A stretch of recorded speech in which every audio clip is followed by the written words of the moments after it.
Alhamdulillah wassalatu wassalamu ala Rasulillah. Maulana Yusuf rahmatullahi alaih mengatakan, di zaman ini telah banyak usaha atas kebendaan.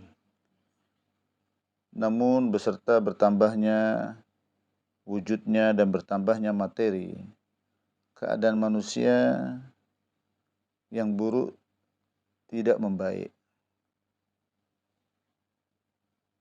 Keadaan justru semakin buruk.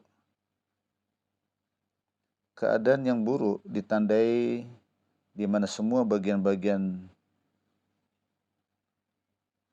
dari umat yang besar maupun yang kecil, pemerintah maupun rakyat,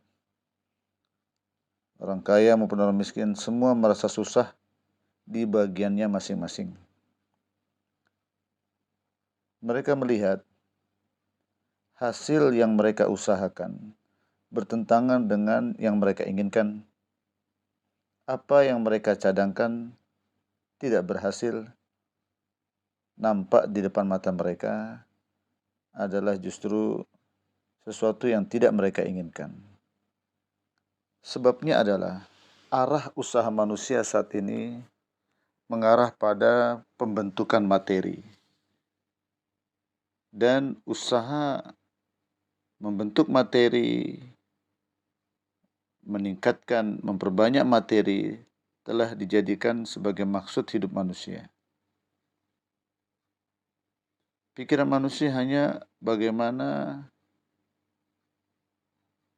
terbentuk benda-benda dalam kehidupan dunia saya. Selain itu tidak ada lagi yang dijadikan tujuan, tidak ada lagi yang dikenal, tidak ada lagi yang dipahami. Hanya fikir sebatas materi. Di atas poin inilah, walaupun benda-benda semakin banyak dan semakin canggih,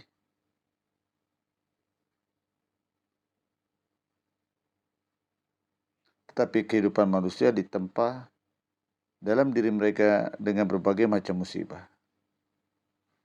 Sesungguhnya Allah Subhanahu wa taala tidak menciptakan manusia untuk kebendaan, tapi justru benda diciptakan untuk manusia.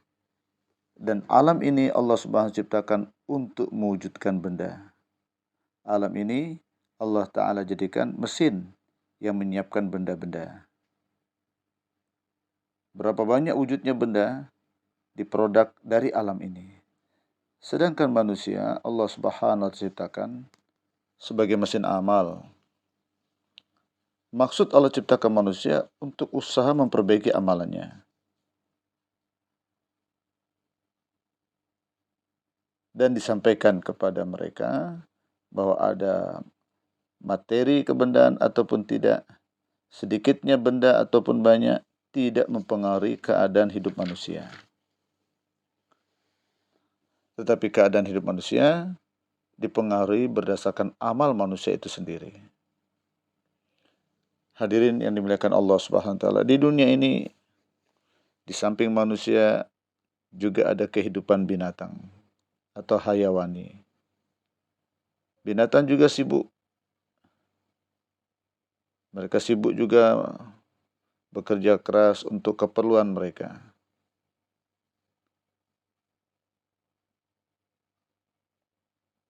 Dan Allah Subhanahu wa taala menjadikan pada diri manusia di dua sisi. Satu sisi ada unsur kehidupan hayawaniyah, dan dalam diri manusia juga ada unsur kehidupan khilafah.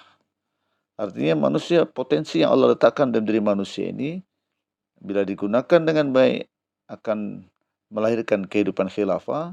Tapi bila potensi yang ada pada diri manusia ini tidak digunakan dengan benar, maka rawan kehidupan manusia akan mengarah kepada kehidupan hayawaniyah. Nah, kalaulah manusia tidak memperhatikan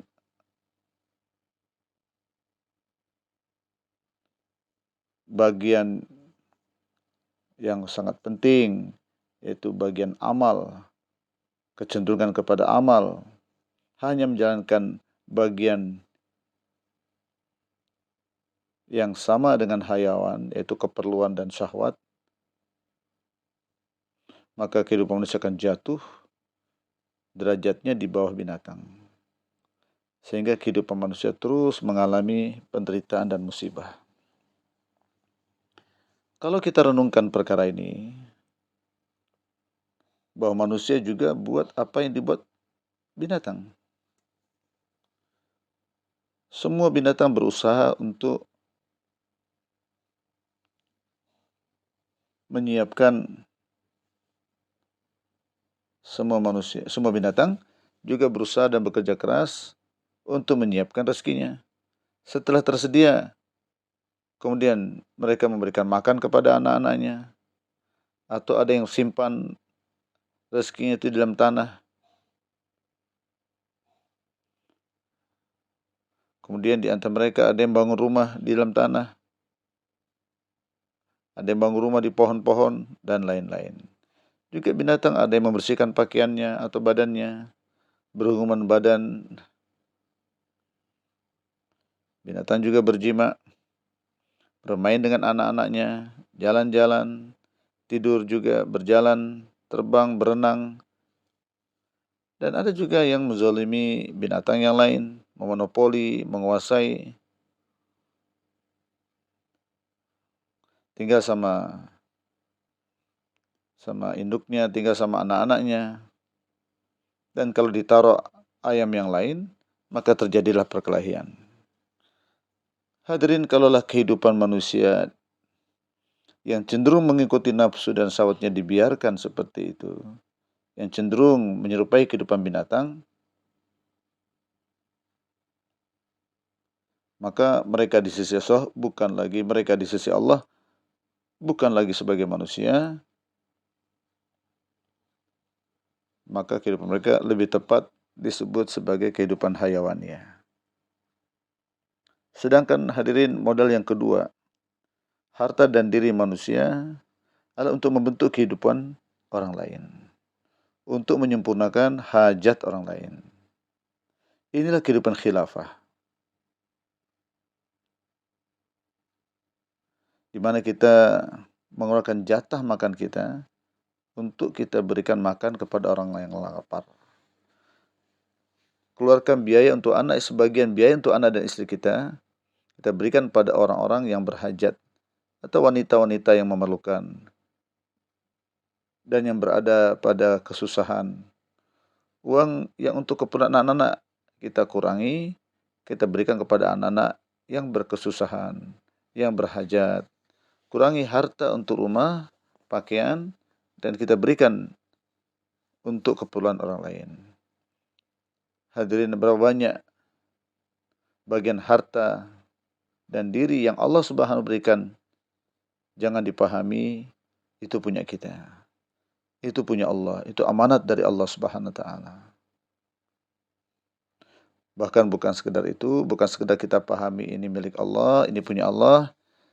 Justru dalam penggunaannya, berapa yang seharusnya dikeluarkan untuk kita, maka sebatas itu kita gunakan.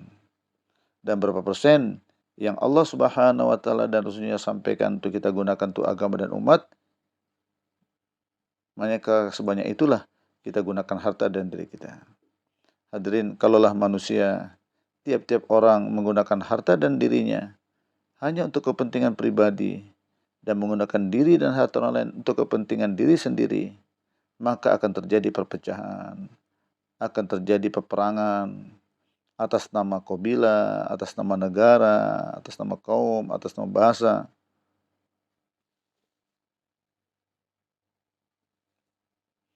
Yang datang ke tangan pun akan habis untuk peperangan.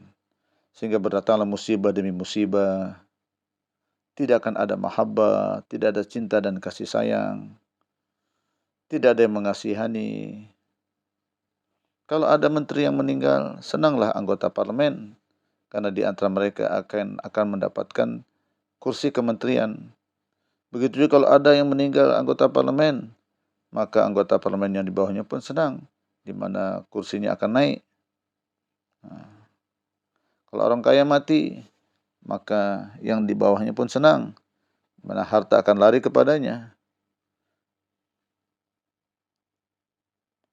Di majlis-majlis takziah pun buat diri seakan-akan sedih, sedangkan hatinya senang karena harta orang tuanya, harta orang kaya itu akan sebentar lagi dia miliki. Inilah kehidupan, ujung daripada kehidupan hayawaniah yang tidak ada belas kasih kepada orang lain, hanya untuk memikirkan diri sendiri. Sedangkan kehidupan yang kedua adalah yang dengannya manusia akan menghasilkan makomnya, kedudukannya, yaitu dengan membentuk kehidupan orang lain.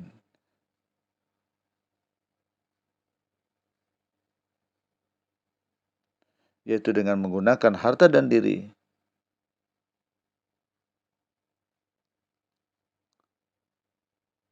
untuk membentuk kehidupan orang lain. Sehingga dengannya wujud cinta dan kasih sayang di antara manusia. Orang yang seperti ini matinya pun tidak diinginkan oleh orang banyak. Langit dan bumi pun bersedih dengan kematian orang-orang seperti ini.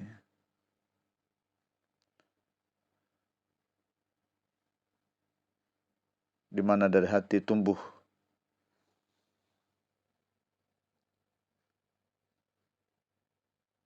kesedihan dan siap mengorbankan harta dan diri untuknya.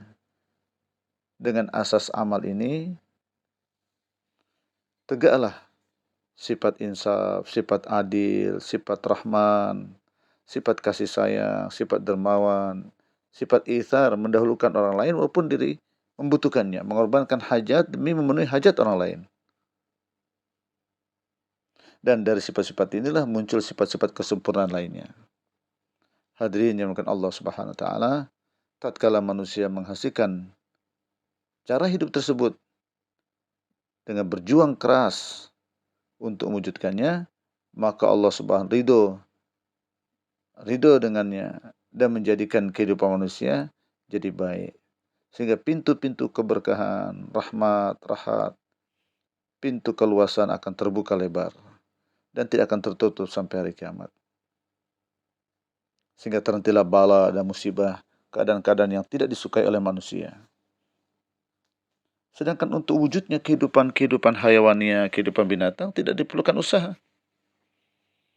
Apabila manusia membuka matanya, melihat ke arah benda-benda dan materi yang ada di depan matanya, maka syaitan akan menghias materi dan kebendaan itu seakan-akan dengan memiliki benda-benda dan materi itu kehidupan kita akan tercapai, kita akan berjaya, kita akan bahagia.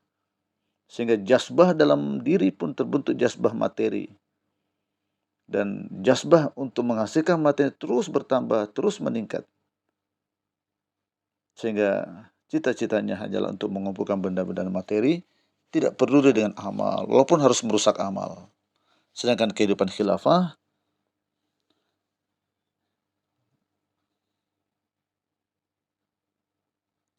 diperlukan usaha. Untuk wujudnya kehidupan hayawaniah, kehidupan binatang tidak diperlukan usaha. Sedangkan untuk wujudkan kehidupan khilafah diperlukan usaha, diperlukan mujahadah, diperlukan kerja keras, diperlukan riyadhah, diperlukan tangisan-tangisan. Perlu usaha, perlu kerja keras untuk membedakan mana madah ta'miri, yaitu madah yang membangun dalam diri kita sifat-sifat yang mulia, dan mana madah-madah takhribi. Madah-madah takhrib artinya mana madah-madah unsur-unsur yang dapat merusak sifat-sifat khilafah dalam diri kita. Di mana kalau kita sudah mengenal inilah madah yang takhribi, merusak, maka perlu dikorbankan, jangan diikuti unsur-unsur itu. Dan kalau sudah kelihatan ada madah-madah ta'miri, ada unsur-unsur atau sifat-sifat yang akan membangun kehidupan khilafah dalam diri kita dan kehidupan umat, maka kehidupan itu perlu ditingkatkan. Madah itu perlu ditingkatkan. Sifat itu perlu ditingkatkan. Kemudian Maulana Yusuf rahmatullahi mengatakan, sekarang perlu kalian renungkan apa yang telah kami sampaikan tadi. Begitu pula perkataan-perkataan sebelumnya. Kalian renungkan baik-baik, fikirkan dengan seksama, muraqabah. Kemudian dalam pertemuan berikutnya, beritahu kepada kami, kata Maulana Yusuf, bahwa untuk menekan atau mengorbankan madah-madah takhribi, madah-madah yang menghancurkan atau sifat-sifat unsur-unsur yang dapat menghancurkan kehidupan khilafah, kehidupan manusia, di mana kehidupan manusia akan menuju kepada kehidupan binatang.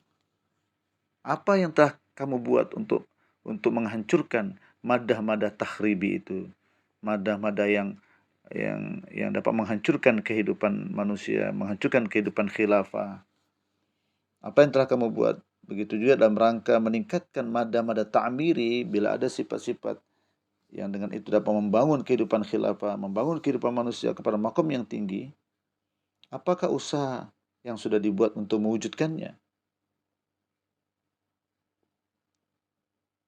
Dan usaha apa yang dibutuhkan untuk mewujudkan madah-madah ta'miri itu dalam diri kita, dalam kehidupan umat. Ya, disuruh kita merenung, memikirkan dalam diri kita ini ada nggak madah takhribi dan ada madah ta'miri. Kalau ada madah takhribi, yaitu unsur-unsur sifat-sifat yang merusak kehidupan manusia dan maksud hidup manusia sebagai khalifah, maka hendaknya bagaimana caranya mengorbankan itu, bagaimana caranya menekan itu, menginjak itu sifat itu, supaya dia tidak muncul, supaya dia tidak menggoda kita. Dan apakah sudah kita bisa melihat madah-madah yang ta'miri atau sifat-sifat yang dapat membangun kehidupan manusia dan kehidupan khilafah, sehingga kehidupan manusia mencapai makam khilafah? Apa yang dibuat, apa yang dibutuhkan untuk mewujudkan madah ta'miri itu dan meningkatkan madah ta'miri? Ini pertanyaan dari beliau untuk kita renungkan, merokok bersama-sama. Semoga Allah Subhanahu wa taala berikan kepada kita taufik dan inayahnya untuk kita dapat membedakannya dan berusaha untuk mewujudkan madah ta'miri dan menekan madah takhribi. Wassallallahu ala khairil khalqi sayyidina Muhammadin nabil ummi wa barik wasallam. Subhana rabbika rabbil izzati amma yasifun wa salamun ala mursalin walhamdulillahi rabbil alamin.